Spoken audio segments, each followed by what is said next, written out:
Hello friends, अभी मैं एक सम एक्सप्लेन करने जा रहा हूँ। वह है expand x plus 2y plus 3z the whole square. यह पॉलिनोमियल चैप्टर से है, 9th स्टैंडर्ड से है। तो इसमें एक आइडेंटिटी अप्लाई करना होगी। तो सबसे पहले आपको सिलेक्शन ऑफ आइडेंटिटी करना होगा, which is the most suitable identity to solve this sum. The most suitable identity for this, जिसमें कि 3 टर्म्स हो और पावर 2 हो। तो ऐसी एक आइडेंटिटी है a plus b plus c the whole square. तो इस आइडेंटिटी को अप्लाई करते हैं पहले यूजिंग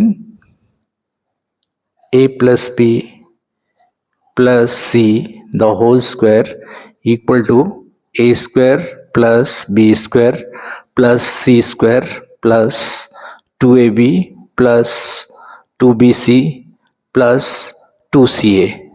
तो यह आइडेंटिटी, सबसे पहले आपको यह आइडेंटिटी याद होना चाहिए। a plus b plus c the whole square equals to a square plus b square plus c square plus 2ab plus 2bc plus 2ca। तो इसमें देखते हैं कि 3 टर्म्स है x 2y 3z, और आइडेंटिटी में भी 3 टर्म्स है a b एंड c। तो इस आइडेंटिटी में इंस्टेड ऑफ a आपको x रखना होगा, b की जगह पर 2y रखना होगा और c की जगह 3z रखना होगा।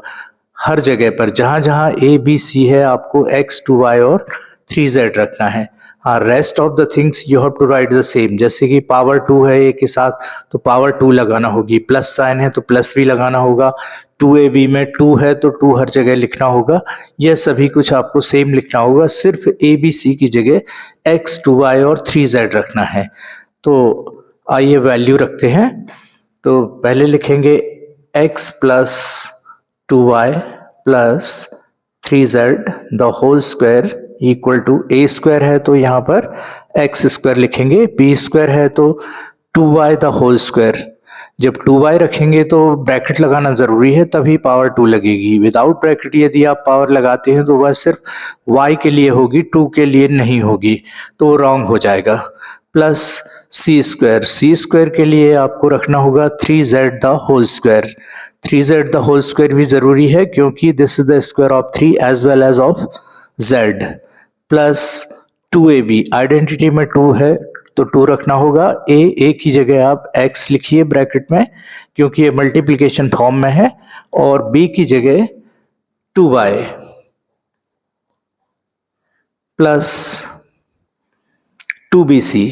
तो आपको 2 तो रखना ही है, b की जगह 2y रखना है और c की जगह 3z रखना है। तो 2 इंटू 2y इंटू 3z। अभी एक और टर्म है प्लस 2ca, तो 2 लिखना ही है, c की जगह लिखेंगे 3z into a। Instead of a you have to write x.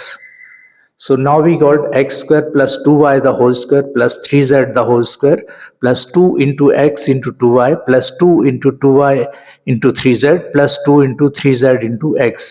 फिर इसको सिंप्लीफाई करना होगा। सिंप्लीफाई के लिए x square remains the x square plus 2y the whole square हो जाएगा 2 स्क्वायर y स्क्वायर। Because this power whole square is there तो it is the power of 2 as well as of y। तो 2 square y square plus this will be 3 square z square plus here you have to multiply 2 to जा 4xy plus here 2 to जा 4 3 जा 12yz plus here 2 3 जा 6xz। So we got x square plus 2 square y square plus 3 square z square plus 4xy plus 12yz plus 6xz. Now simplify more. So here x square remain x square only plus 2 square become 4y square plus 3 square become 9z square plus 4xy remain 4xy plus 12yz remain 12yz plus 6xz remain 6xz. So there are all unlike terms, so nothing can be done more than that. So this is the answer: x square plus 4y square plus 9z square plus 4xy plus 12yz plus 6xz. This is the answer. So ऐसे और video देखने के लिए please stay connected with my channel and please do subscribe my channel.